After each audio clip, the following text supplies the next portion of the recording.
Okay, so back to the booklet. So we're continuing on with discussing the the thoughts on 1956 Godzilla King of the Monsters at the time that it came out.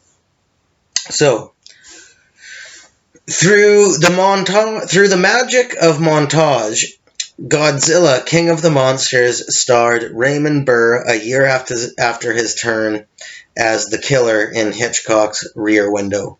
Although the spectacle of a North American television star in the ruins of Tokyo is sort of a surreal precursor to Forrest Gump, both versions of Godzilla are predicated on creative geography. Burr is an insert, but then so is the monster. Sharing space with Godzilla is inconceivable, as opposed to King Kong, who is made to interact with humans and even fall in love.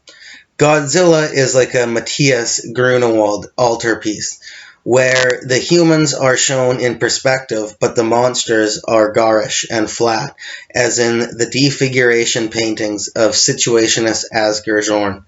Two wildly clashing representational codes are present on screen.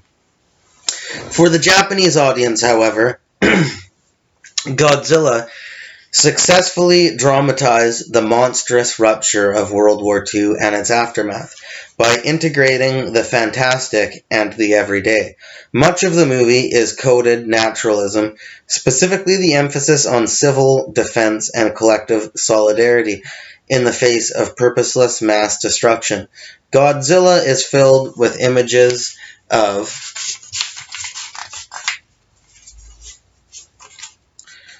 panic. Children evacuated, tanks in the streets. The monster not only sets Tokyo aflame but leaves mass casualties, including orphans and crying babies in makeshift hospitals. The scene in which various government officials argue the Godzilla problem evidently echoes an actual debate in the Japanese Diet concerning the deployment of U.S. nuclear weapons.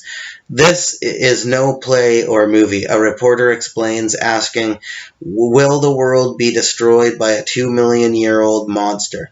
The movie's distinctive modernist score, composed with Akira Ifukube, brings back the recent past in suitably uncanny fashion.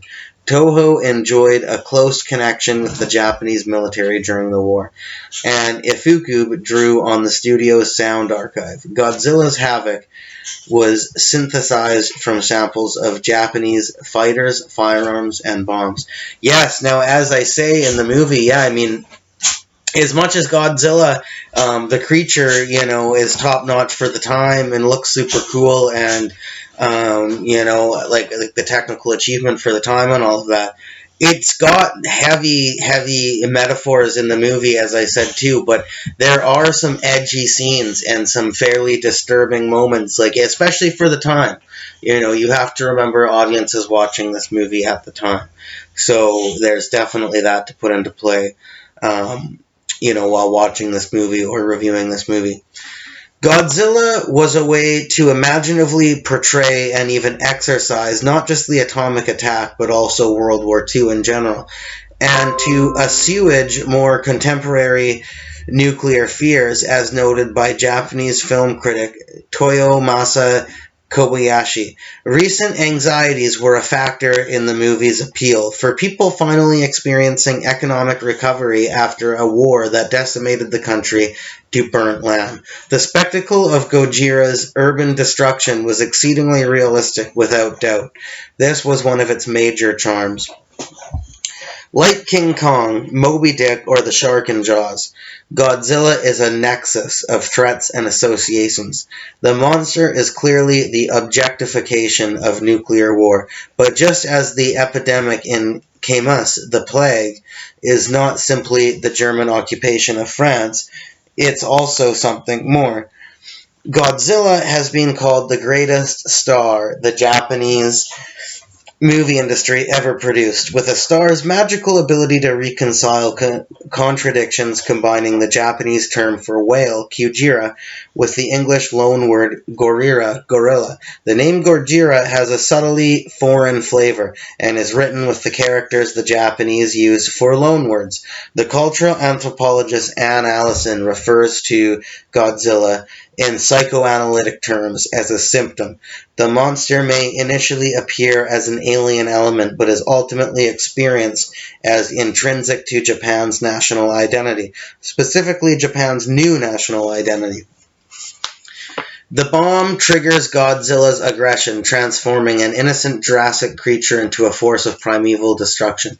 Godzilla resolves the past with the future, the Japanese with the foreign, and the aggressor with the victim. The destructive impulses that brought the Pacific War and the bombing of Japan are externalized and then re-embraced as evidence of Japan's martyrdom. Some thought Godzilla the vengeful ghost of martyred dead soldiers. Very interesting. The mutant Godzilla is the object of atomophobia. The similarly radiation-scarred Dr. Shirazawa Akihoko Hirata. Godzilla's unwilling nemesis is the subject of atomophobia. Suffering from it, Shirazawa equates his oxygen destroyer with the H-bomb and is persuaded to use it against the H-bomb, as it were only by a television spectacle of schoolgirls singing a peace hymn, as this music is reprised in Godzilla's last moments. It associates the monster with its human victims. Both destroyer and victim, the monster inspires terror and empathy, perhaps even admiration. In subsequent movies, Godzilla becomes a beloved savior and ultimately a mascot. Plush stuffed Godzillas are a staple of Japanese toy stores. Yeah, now that's one thing. Plush Godzilla and, Godzilla figures, as say these guys right here, never get old, and they never stop manufacturing them. I know from research that in Japan and in Asia it's even more frequent than here, but even around here it's never that hard to find something with Godzilla on the cover. Both destroyer and victim, the monster inspires terror and empathy. Oh, I already read that, sorry.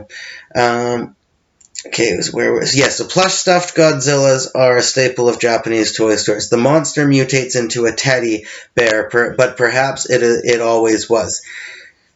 E.g., to Sabira's special effects, which consumed 1/3 of the movie's budget, involved actors in latex costumes trampling a miniature city. American kids may have found this pseudomation ridiculous, even as they loved it. But Japanese audiences responded differently, in part because real people were used. The monster became sympathetic, even poignant. Godzilla's movements and destructive nature were, as one contemporary reviewer put it, strangely human-like.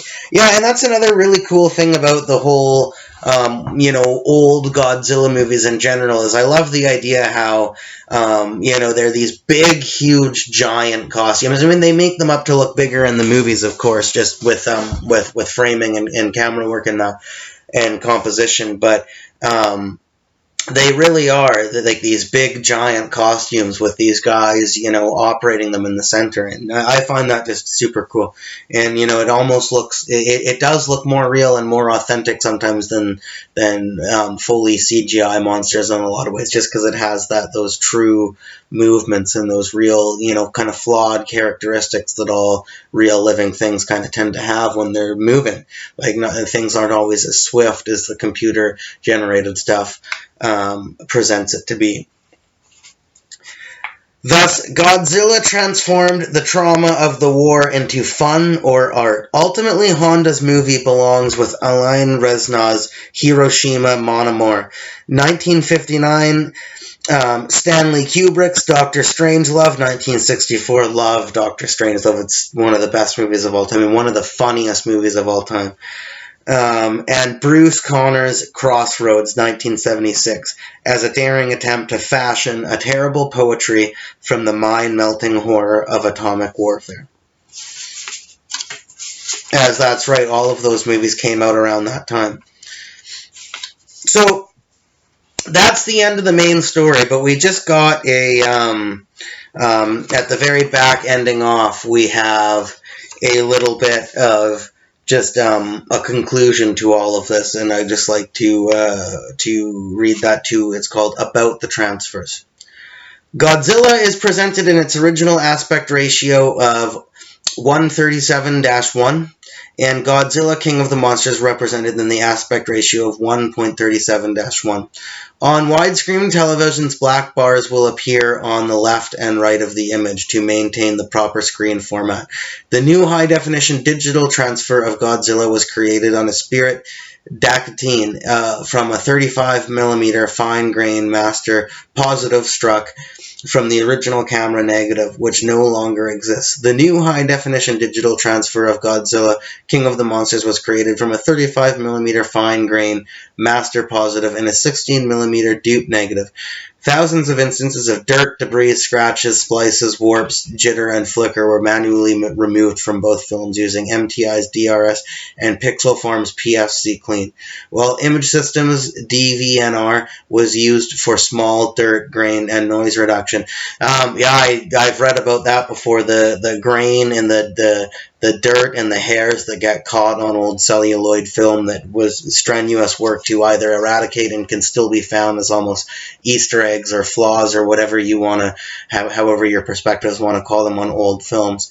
And maybe that's why I said about the black and white palette in Godzilla King of the Monsters. Like, a lot of it was the same footage as I said before, but it was different. It was very different. It didn't have the same grain. It didn't have the same darkness as the original. So perhaps that's why I thought the image looked a little bit different. Like, it looked a little brighter. It looked a little bit milkier, almost. Like it wasn't as grained as the 1954. The original this is about the soundtrack, which is interesting too. The soundtrack of Godzilla is super cool. If you have the time, just look up on YouTube the original Godzilla soundtrack. It's a super cool beat, and when they dub the roar, which Godzilla's super interesting and cool roar, it was incorporated into the soundtrack. It's ominous. It's cool, and the thumps like that, similar to like the Jurassic Park T-Rex thumps, but this different ominous like boom boom that kind of, it's super cool. But yeah, so this is about that. The original monaural soundtrack of Godzilla was remastered at 24-bit from the fine grain optical track, while the original monaural soundtrack of Godzilla King of the Monsters was remastered at 24-bit from 35mm fine-grained master positives variable density track. Clicks, thumps, hiss, and hum were manually removed from both soundtracks using Pro Tools HD. HD Crackle was attenuated using Audio Cube's integrated workstation. Yeah, so check the soundtrack out. It's an awesome soundtrack. It's super cool. So yeah, so that is it. So that is Godzilla Poetry After the A-Bomb, guys. And to me, a super cool book, a really interesting book, and I find all of that information super interesting. And it's very heavy. It's disturbing at times, and it's very heavy, and it's very reminiscent because it's true history. And even though it's fantasy and sci-fi and a monster movie and all of that, there's so much more to it than that. And Japanese cinema is its own interesting genre of film in itself. I haven't delved into it heavily. I've delved into it a considerable amount, actually. I really have looked into it quite a bit, but not tons. But if you like Japanese cinema, or especially just if you are a history buff, the history of Godzilla, believe it or not, is just fascinating. And I'd recommend anybody to read this book, or read booklets and watch documentaries on Godzilla, as it is a truly fascinating piece of history. And thank you very much for watching, and thank you very much for following along with me, guys. And I hope that I encourage to listen to this story fully, and if not, read it for yourself, because it's very much so worth it. Thank you very much, guys.